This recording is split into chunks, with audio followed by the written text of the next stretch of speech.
Lawmakers make landmark visit to Shanghai, but it's overshadowed by Leung Kwok-hung's departure. And Pope Francis asks for forgiveness over sexual abuse.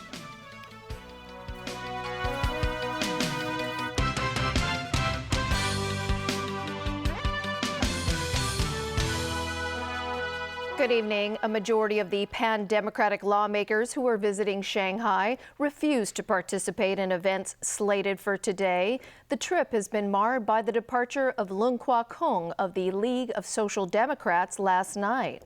Evelina Leung begins our coverage. The first stop of the LegCo delegation today was the Hongqiao Business District. Chief Executive Lun Ching-ying also joined them. They visited the railway station there, then boarded a train to take a closer look. The group then visited an aircraft manufacturer and boarded a replica of the mainland's first domestically produced commercial jet. Only 3 pan-democratic lawmakers joined today's events: Joseph Lee, Charles Mok, and Ronnie Tong. The other pan-democrats who refused to take part issued a statement today, accusing mainland authorities of not respecting freedom of expression. Leung Kwok-hung left Shanghai last night after he tried to highlight the 1989 Tiananmen Square crackdown. Tong said if he had not joined today's events, he will be making a political statement as well, and that is not his purpose of coming to Shanghai. Pro-establishment lawmakers, meanwhile, believe the delegation should make full use of their trip. Legislators and the CE held a lunch meeting with the Shanghai Communist Party chief, Han Zhang. Han pointed out the 2 cities have a close relationship and hoped there will be more cooperation in the future. The CE agreed with Han. The lawmakers will meet with top central government officials tomorrow to discuss political reform in Hong Kong. The meeting tomorrow has never been meant to be conclusive. It is a chance for members of the legislature to exchange their views with officials who are in charge of Hong Kong affairs. And I think that's exactly what's going to take place tomorrow. Evelina Lang, TVB News. Leung Kwok-hung and others have hit out at mainland authorities over what happened in Shanghai last night. They say the central government's failure to listen to dissenting voices shows it's not really willing to discuss political reform. Joao de Silva has that story. He was among the first pan-democrats who signed up for the trip, and he was the first to return. Leung Kwok-hung landed in Shanghai but never made it past customs at the airport. Authorities there searched his luggage and found items relating to the 1989 Tiananmen Square crackdown and calling for the vindication of the student movement. Leung said Shanghai Customs would not agree to let him in, even if he were to surrender the June 4th T-shirt that he was wearing. He also said he was told to surrender all his belongings. The legislator declined and flew back to Hong Kong. Leung said Hong Kong people shouldn't have to bend over backwards to talk with mainland officials. In a show of solidarity, fellow pan-democrats Sid Ho and Peter Cheung decided to leave Shanghai as well. The Tiananmen bloodshed is a reality. It is a fact that happened 25 years ago. And so regrettably, that people cannot face what they have done. If the local government here cannot even accept different opinion because of what they have done 25 years ago, then it would render the meeting meaningless. Responding to the controversy, the central government's liaison office expressed regret that Leung had decided not to go ahead with the trip. And Civic Party legislator Alan Leung, who was supposed to join the delegation in Shanghai, is staying in Hong Kong. If you say that the Honourable Leung Kwok-hung's crave for the June 4th event to be redefined and revisited is a dissenting voice, then our call for civil nomination is also as much a dissenting voice. Now, if it is demonstrated by the way that the Shanghai authorities were treating the Honourable Leung Kwok-hung, that there is not enough of genuineness in the engagement, then perhaps this is an occasion that we would give it a miss. Another Civic Party lawmaker, Ronnie Tong, who remains in Shanghai, had this to say about Leung's decision. Well, it's a decision that he makes. It's a decision that the Civic Party has made. Obviously, I have to accept it. Whether I have a different view of the matter is irrelevant. The Civic Party said even though its legislators made different decisions on whether to attend tomorrow's meeting on political reform in Shanghai, universal suffrage is still their common goal. Juan da Silva, TVB News. To other news now, the most expensive search operation in aviation history continued today with still no sign of the missing Malaysia Airlines plane. Now 34 days into the operation, and Australia's Prime Minister expressed confidence that the area they're searching is black box worthy. A Chinese military aircraft and other planes from Australia and the U.S. return empty-handed after another day of scouring the Indian Ocean for any sign of flight MH370. As worries grow that the black box batteries are dying, Australia's Prime Minister expressed confidence searchers are right where they need to be. There have been numerous transmissions recorded, which gives us the high degree of confidence that this is the black box from the missing flight. He says as soon as the black box battery ceases to emit signals, an intensive underwater search will begin. It's our intention to then deploy the submersible, which will conduct a sonar search of the seabed and based on the sonar search, attempt to get a visual on wreckage. In Kuala Lumpur, Malaysia's acting transport minister agreed with Abbott's assessment.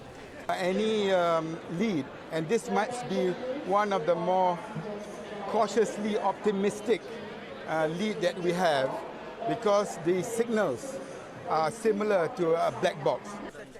As to what or who may have caused the plane's demise, Malaysian police have expanded their investigation. After ruling out foul play by at least the 227 passengers on board, they're now scrutinizing the mental status of personnel manning the plane.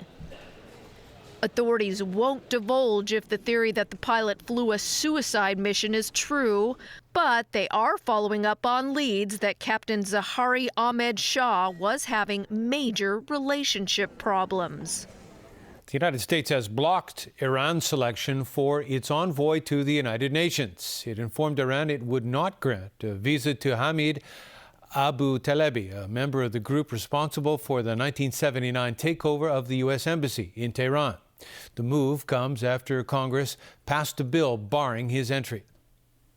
We have obviously expressed our views directly to the Iranians as well as to the United Nations. There's been a fair amount of reporting on this nominee, or this selection, and the concerns expressed in the legislation that we've talked about today reflect our concerns about this selection. The rebuke could stir fresh animosity as Washington and Tehran seek a thaw in relations. The envoy has played down his role in the embassy takeover. Pope Francis has asked forgiveness for the evil of priests who raped and molested children. He also became the first pontiff to accept personal responsibility for the sex crimes. But it still isn't enough for some victims' advocates who want to see concrete action taken. Alan Booknia reports. Pope Francis made his comments to the International Catholic Child Bureau, a French Catholic network of organizations that protect children's rights. Speaking softly and deliberately, Francis deviated from his text. He said he felt compelled to take upon himself all the evils some priests inflicted upon children. His off-the-cuff remarks are the latest sign that he has become sensitized to the gravity of the abuse scandal. Last month, Francis named 8 members to a commission to advise him on the best practices to combat sexual abuse. 4 of the 8 are women. one a child victim of sexual assault by a priest. But a director of the Survivors Network of Abused Priests, or SNAP, says the pontiff's words are not enough. He's doing nothing but continuing in the patterns of his predecessors. He is continuing by forming committees, by making apologies, by asking for forgiveness. And he's also following in the path of his predecessors by not doing anything, by not punishing anybody. Pope Francis said sanctions must be imposed on abused priests, but did not specify whether they would be church-imposed or involve criminal charges.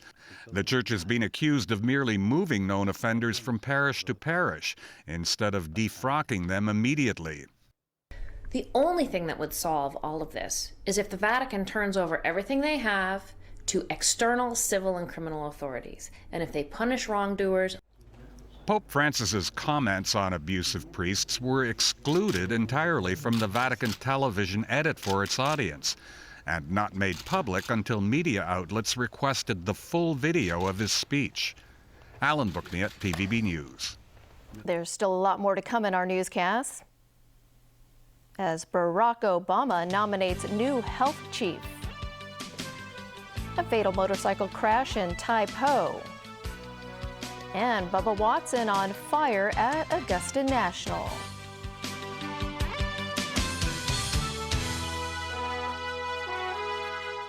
What is honor? In dying for your country, killing your daughter, she had the audacity to get raped. How's his team treat an army officer charged with treason? He's a coward. EEG was normal because he was faking it. I can't feel my leg. He's not faking. Monday, House at 10:40 on Pearl. World Cup Brazil, Tournament of the Strongest, is supported by Macau Government Tourist Office, Samsung, Success Finance Group, 4Cs Group, Vita Lemon Tea, Fujifilm X-T1 digital camera. Why this watch? This watch has seen triumphs at Augusta, and past masters roll back the years. It's witnessed victory under pressure, and celebrations worth the wait. It's seen players become legends and champions born. It doesn't just tell time, it tells history. Food arrives. Her primary food source for the rest of the summer and the fall is right here. But staying off the menu is key. The greatest threat to her cub at this point is another bear. This is potentially dangerous. Tuesday, Great Bear Stakeout on Pearl Spectacular.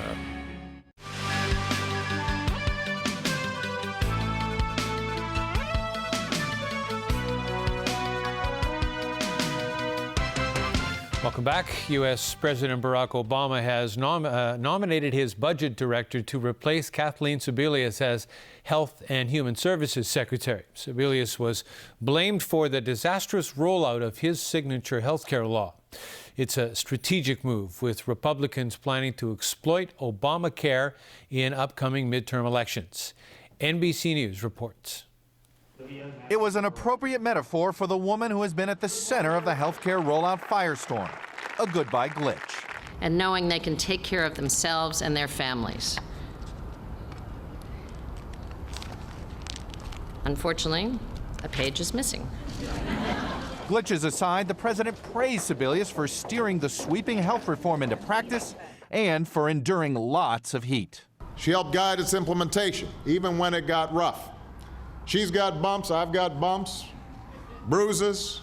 But the president said it's the final score that matters most, the 7.5 million Americans who have signed up for health insurance, exceeding their 7 million goal and giving Sebelius a high note to go out on.